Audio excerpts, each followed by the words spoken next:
Olá pessoal, tudo bem com vocês? Doação de bens em vida foi o tema que vocês escolheram semana passada e vamos falar um pouco sobre esse instrumento de planejamento patrimonial agora. Então vamos começar conceituando doação. O que é doação? Como ela acontece, né? Como é que se procede e o que é que eu preciso para fazer a doação dos meus bens em vida? Como é que eu consigo organizar, né, esse acervo patrimonial, deixar tudo certinho? Para você que já nos segue, tá acostumado com a nossa linguagem tranquila, de fácil assimilação, sem juridiquês. Para você que não nos segue ainda, faça o favor de seguir, porque você vai sair daqui entendendo de uma vez por todas como é que faz uma doação de bens em vida e vai poder se planejar. E então vamos lá. Doação é justamente esse ato de você doar um bem, seja ele móvel ou imóvel. Você vai transmitir, vai tirar do seu acervo pessoal, vai passar para o acervo de outra pessoa. Se essa outra pessoa for um herdeiro seu, for um ascendente, descendente, ou seja, avô, mãe, filhos, ou se for o seu próprio cônjuge, pode ser caracterizado uma antecipação de herança. E a partir daí, você tem que entender o que é que você pode doar. Tudo você pode doar? Não, se existem limites legais que dizem, olha, a parcela do seu patrimônio que você pode doar para qualquer pessoa é metade, 50%. A outra tem que ser destinada aos seus herdeiros necessários, esses herdeiros que eu citei. Então, se você está passando para eles, você vai ter que ficar atento, né, nesse percentual. E aí você quer doar um bem móvel, como é que você faz? Se for um bem móvel, né, uma coisa, um objeto, de um pequeno valor, basta, né, aquela doação verbal, onde você vai e entrega, né, aquele bem, e aí você se desfaz dele, tudo bem, a doação é válida, ok. Mas se esse bem móvel, ele tiver um valor considerável, você vai precisar estabelecer essa doação mediante um contrato. Agora, quando a gente vai falando de bens imóveis, né, ou seja, uma casa, um terreno, você vai precisar ir no cartório de notas e fazer essa transmissão de propriedade por escritura pública. Nesse momento vai incidir, né, taxas dos cartórios, né, de notas. E aí como é que você faz? Ah, eu quero doar sim, porque eu já quero deixar tudo resolvido. Então você vai se dirigir ao cartório de notas e vai saber qual é a documentação necessária. Não é requisito a presença de um advogado, mas você pode se valer, né, da consulta e da assessoria. A consultoria e assessoria de um advogado pode te ajudar no momento de estabelecer cláusulas protetivas, né, que te permitam permanecer no imóvel, usar e gozar dos frutos dele enquanto estiver vivo.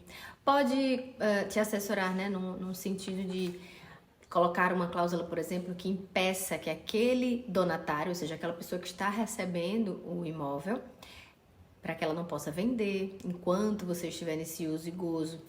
Ou vocês estipularam a incomunicabilidade, que uma vez a pessoa se divorciando, esse imóvel não passe nessa partilha do divórcio, né? Que permaneça no acervo daquele cônjuge que você elegeu, né, como seu donatário.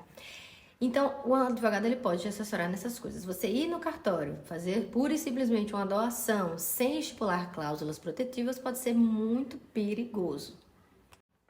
Outro ponto importante que a gente tem que estar atento é a incidência de um imposto nessa doação. O ITCMD, Imposto de Transmissão, Causa Mortes e Doação. Esse imposto ele incide em qualquer transmissão que não tenha onerosidade, ou seja, não tenha um retorno, né? Você simplesmente doa, você simplesmente morre e deixa herança, ou você transmite direitos reais. Então, qualquer transmissão de propriedade que não tenha uma contrapartida daquele que está recebendo, vai ter incidência desse imposto. Como a gente está tratando aqui de doação, está incidindo esse imposto. Qual a alíquota desse imposto? Vai depender de cada estado. E gira de 2% a 8%, mas cada estado vai ter a sua margem de medida, né? De como que se dá essa incidência. Aqui em Sergipe, nós temos para doação 2%, 4% e 8% a depender do valor desses bens.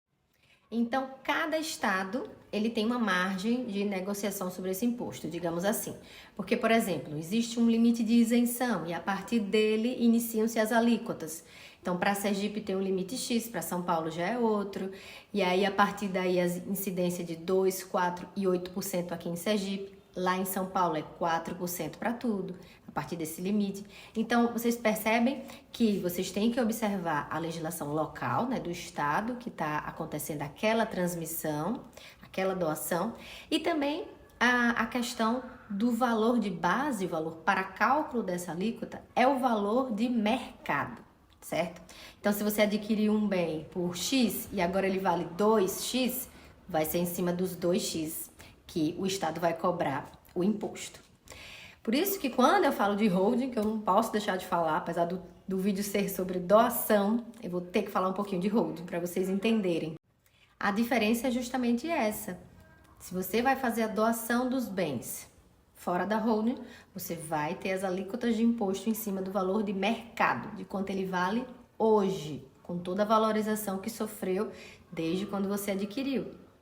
Já dentro da holding, essa incidência é sobre o valor que você pagou, é o valor do imposto de renda. Então, é uma vantagem gritante, né, em termos de economia tributária. Mas vamos voltar para a doação.